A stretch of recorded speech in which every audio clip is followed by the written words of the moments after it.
Joining us today on Pirate Radio Live, WNCT Channel 9's award-winning anchor, Ken Watlington, is here, multi-time award winner. Hello, Ken. I appreciate it. It sounds weird every time you say that, but I appreciate it, Cliff. Weird but true. Yeah, What a life we live. Ken, a lot going on. Where to begin? Let's begin with Bill Belichick. What's happening with that? I hadn't heard anything lately. Is there something going on this week? I still don't fully know what's happening with that. Does anyone? But the way it sounds, so when it first came out, I thought, okay, what is something's off here. Like, is he good friends with Bubba Cunningham, and Bubba is saying, hey, Bill, can you just pretend like you're interested so it sounds like this job's a big deal? That was really my first thought. Yeah. And then there was, no, Bill Belichick really wants to get back into coaching, but it seems like we've uncovered that what he wants to do is find a nice landing place for his son. Yeah. And who's the current defensive coordinator at the University of Washington? I had no idea he had gone to college. I know he was with Bill Belichick forever in New England and coached. But yeah, this year he has been at Washington, so he's in the college game.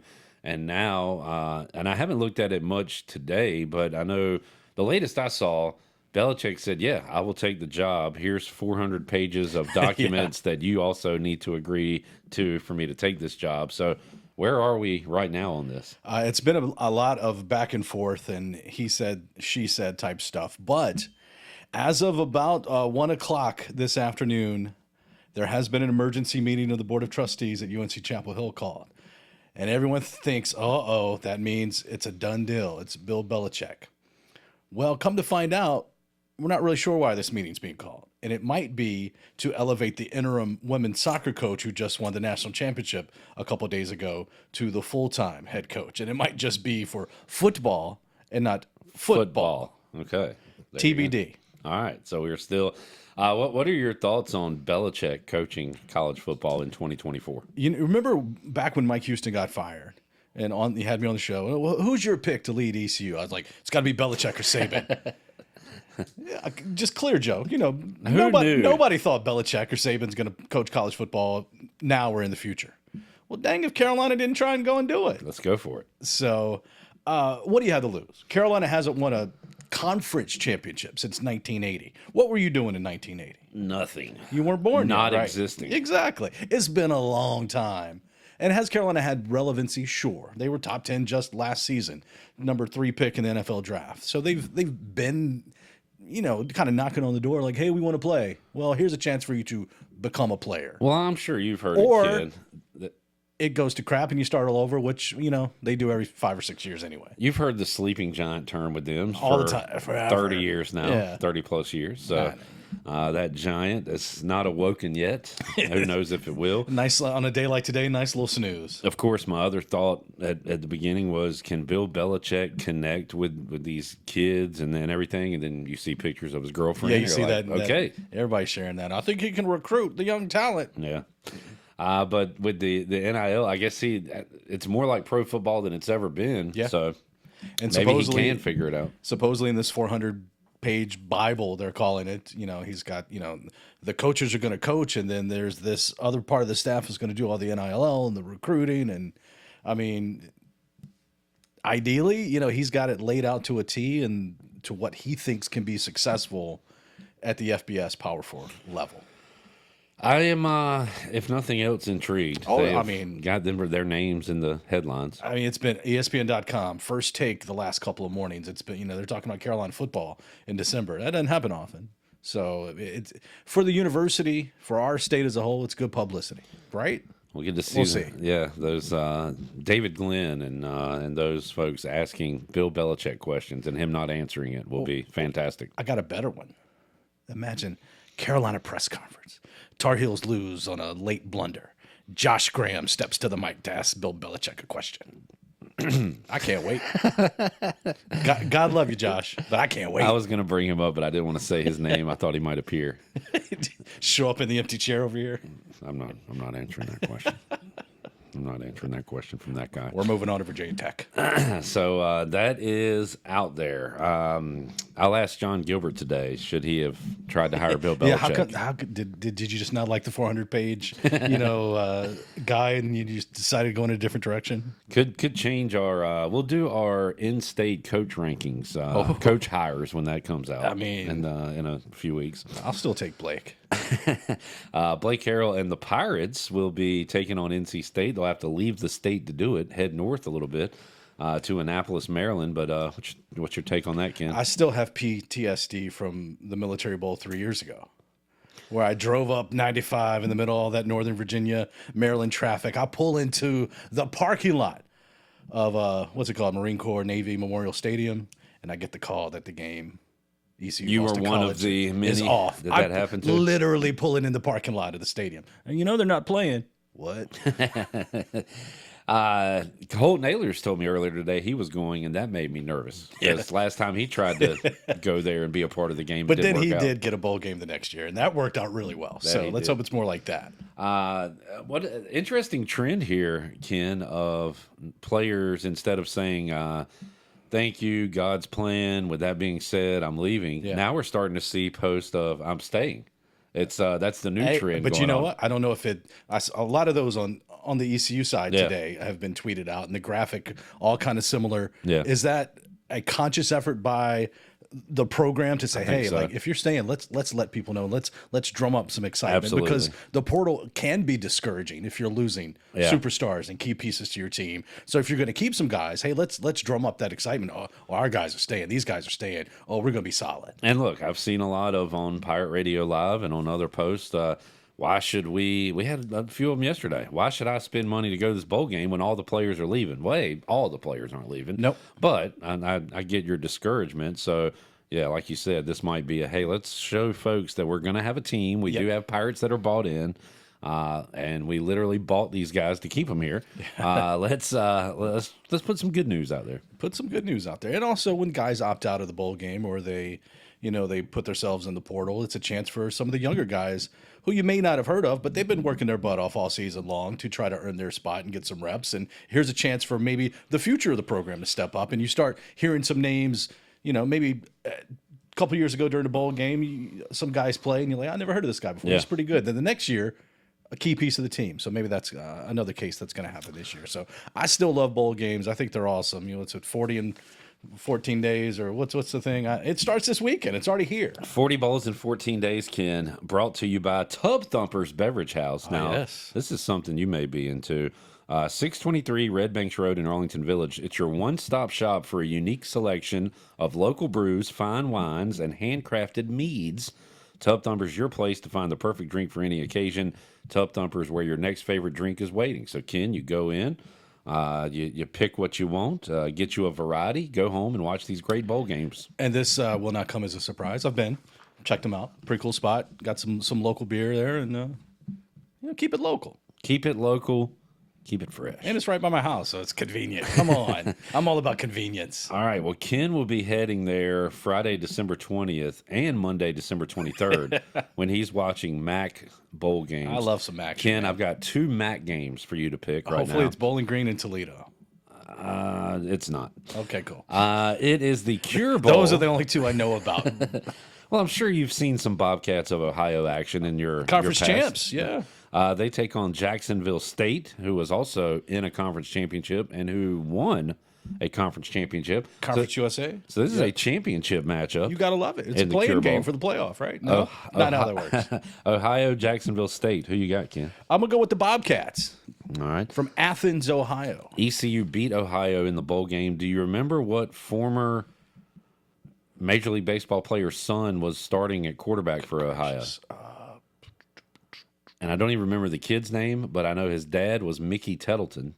Oh. It was the Tettleton kid starting for Ohio when they lost to East Carolina.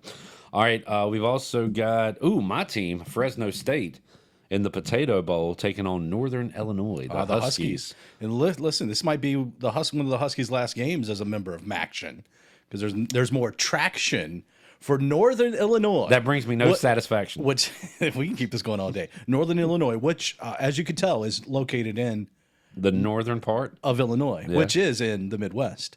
In talks to join the Mountain West as a football-only member. So they do have West Yeah, in their name. Oh, so this could be a conference matchup in the few future. years. Exactly. Well, who are they playing? Northern Illinois, Fresno State. Well, Fresno's moving to the Pac-12. Ah, son of a gun. It's just never ending. Wait, how many teams is the Pac-12 going to have? Right now, they only have 7.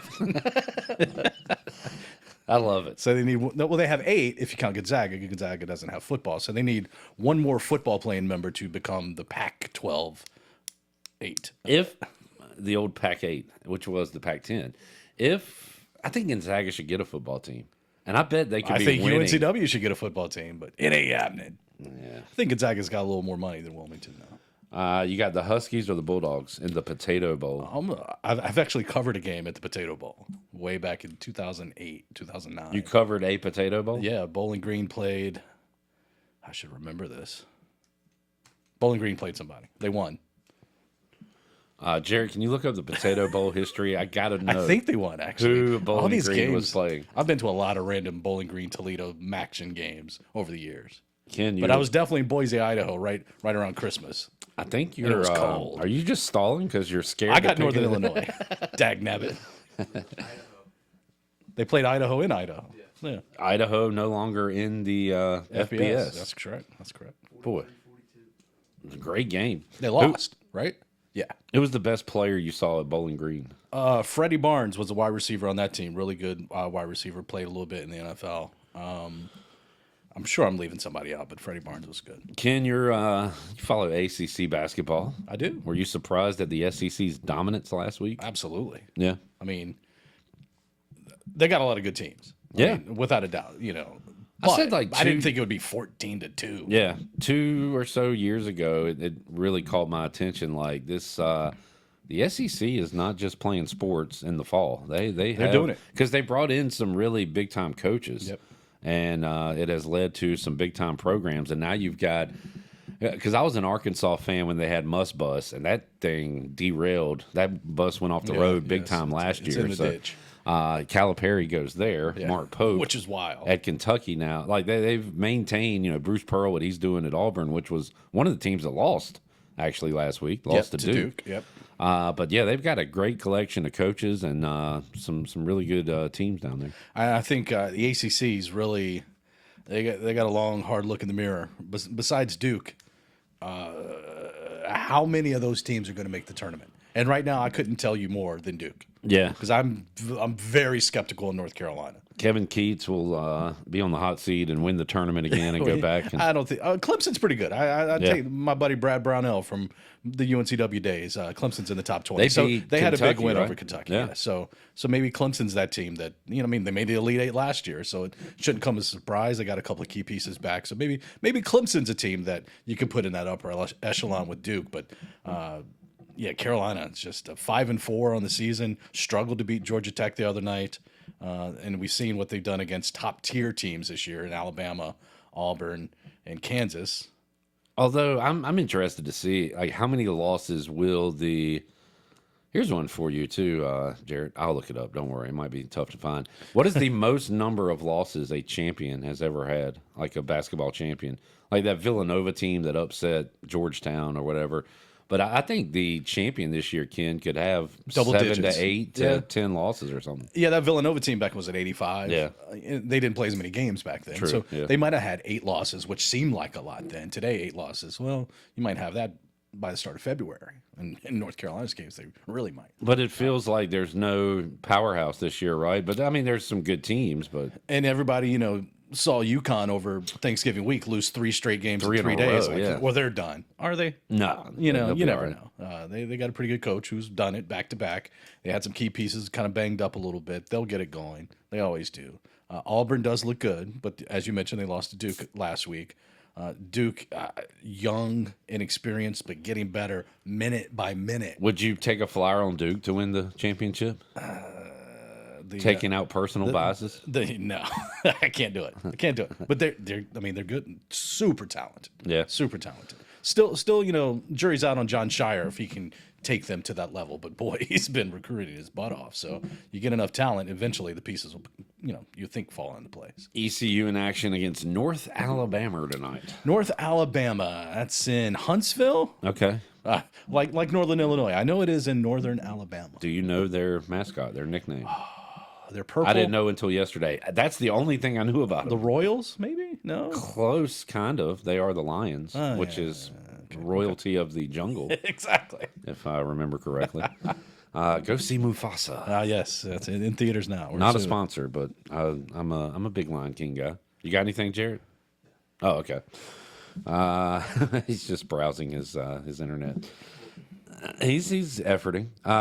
Ken, let's go NFL. All right. Commanders back in action this weekend. I tell you what, the last weekend was so stress-free. I'm just watching games, enjoying life. It Didn't have to worry about the Commanders. Didn't have to worry about anybody getting hurt. I'm just watching football. It was nice. It felt very different to me because in years past I've enjoyed bye weeks because our team stinks and it's fun to pick on other teams. But I missed that now that we have a halfway decent team. I miss watching our guys. So I don't know if you saw the bad news though. okay, what's the bad news? Noah Brown potentially out for the Noah season. Moore. Yeah. Noah Brown. Noah Moore. Is Marshawn Lattimore ever going to play? Yeah, let's hope. I haven't seen any update on him. It's got to be this week against his old team because this whole thing is rigged and a setup. So they're going to sit him out It's until WWE. they go to New Orleans to play him. He has a pick six to seal the game. Yeah, that's how it's got to be. Are we going to see Spencer Rattler this weekend? Is he the quarterback for the Saints?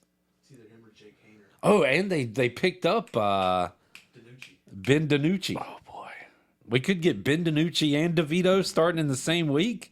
Are we ready for this? is Washington really going to lose to this team?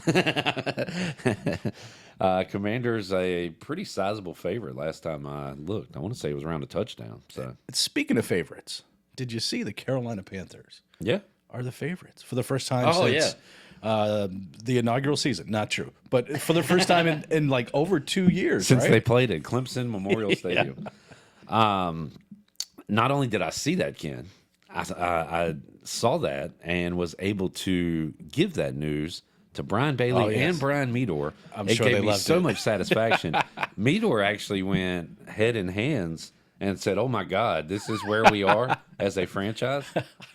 I did the same thing. Bailey was out of town last week. Nice destination wedding for his stepson and Yeah. all that stuff. So the first time I saw him when he got back into town, I was like, "Hey man, how's it going? You see the Cowboys are under?" Like, right off the bat, I couldn't help it. Ken met him at the airport. Yeah, to with give the him- sign, y'all suck. The sign said Panthers -1.5. Oh man! And the boys did lose on Monday Night Football. Did you watch the alternate Simpsons broadcast? So we were at Sports Trivia at the Buck. Come out and see us one Monday night, Ken. Zach tried to talk me into it, and I On the projector, we had the actual game. On the side TV, had the Simpsons broadcast.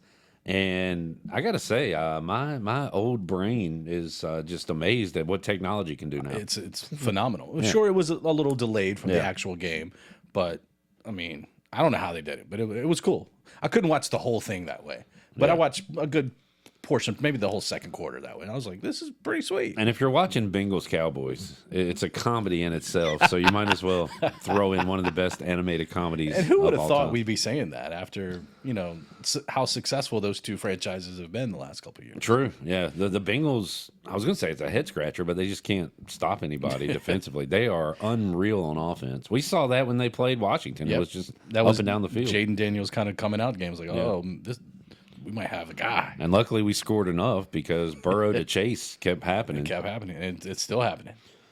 I'm still saying Justin Jefferson's the best receiver in the NFL, but man, if Jamar Chase ain't just about automatic when he takes the field, he's tough. Jarrett, best animated comedy of all time is what? Okay. I mean, that's well, you can't or it. What about South Park? South Park. Yeah, gotcha there. You go South Park? I'll go South Park. I just remember, this dates me because I'm old, but when it first came out in 97, I believe. And it was just such a phenomenon. Yeah, I was in high school then. And you waited every week till I guess it was like Wednesday night at 10 or whenever it came on. And you just had to see what they were going to do next. And incredible. I guess. And it's still going. And if I happen to catch a new, like I don't make it, appointment TV to catch all the new episodes, but if I happen to see one, I was like, it's still pretty funny. I have not watched a South Park episode in a decade plus, but I watch when they come out with something on Paramount Plus. Yeah, one of those special specials. movies. I or have something. watched those, Yeah. and it's still. I mean, it's funny. It's funny. Like Randy Marsh is one of the great characters of TV history. Yeah. Just what this guy does. I used to do a good Eric Cartman too. Like I'm not can't do I can't do it right now. But I don't want to yell into the microphone. But I used to do a really good one where it would make people turn their heads. Like, oh, is that? Do you actually do that for real? Yeah, I'm on the show. Ken's impressions are bad. Okay. I guess I gotta give the Simpsons, like they did it. Simpsons did it is a famous phrase. Like since they are the OGs, do they get credit for being the best all time? But I mean, Family Guy is awesome too. Like if you could throw on, like if you could watch one, what would you throw a random episode of on? I would probably go Family Guy. Yeah, yeah. So it's a good battle. It's a good bingeable one. It's a good one to have in the background while you're doing stuff where it'll get your attention every now and then it's always a good one liner or a good quip that'll make you laugh. Man, I was so upset one year. My mom would not let me get the Simpsons CD because Bart said Lisa keeps playing that damn saxophone. It had like one cuss word in it. Do the like, Bartman or Mom. whatever it was. Yeah, do the Bartman. Mom, I'm still upset about that. So this year for Christmas, I want the Simpsons CD, please, or cassette tape. I'm gonna go find it for you. All right, thank you. Ken Watlington joining us. Let's see. Anything else to chat about, Ken? High school football. Yeah, we're coming down to the end. We got the East Regional Finals this week. Only two local-ish teams are still in it. Tarboro, I think it's their 8th or 9th straight time playing in the East Regional Final. They'll be back at home taking on Wilson Prep. So kind of a little, not a rivalry, but two teams within close proximity. And then Jacksonville. The Cards. Oh, my goodness. I covered that game last week down at Havelock. Cards led the game 7-0, 5 seconds into the game. Havelock fumbles the opening kickoff. Jacksonville scored, jumped on it and scored 5 seconds in. 2 minutes later, they're up 14-0. And then Havelock scores like 28 straight to go up 28-21. Start of the third quarter, Jacksonville's Damon Juju. Who could be playing for Bill Belichick? Who could be playing for Bill Belichick next season. 3 touchdowns on Jacksonville's first 3 plays from scrimmage in the second half. 200 and some yards, just like that ball game. So they'll go on the road, play undefeated 71st team in Fayetteville, which Who knocked off Rose. beat right? Rose last week. So that's a pretty good team, but those are our last 2 Eastern North Carolina teams standing. Good stuff. We had a treasure chest winner teaches at Farmville Central, and talked about their basketball team off to a good start. So kind of switch into basketball mode here soon. I think I saw Jags lost last night on the road in Bladen County. Okay. I think I saw that on the Twitter, on X. But, it's early in the season. We're figuring out lineups. You're figuring out, how you're going to stack up for the season. And, I love basketball, though. Ken, we will try to get you in here one more time next week before we're off for the holidays. For the holidays. So appreciate you joining us today. Appreciate you as always. In our plush Studio C. I like it. Can I take this with me? Sure. Let's look good in our studio, I'll tell you what. Thank you, Ken. We'll talk to you soon. Appreciate it.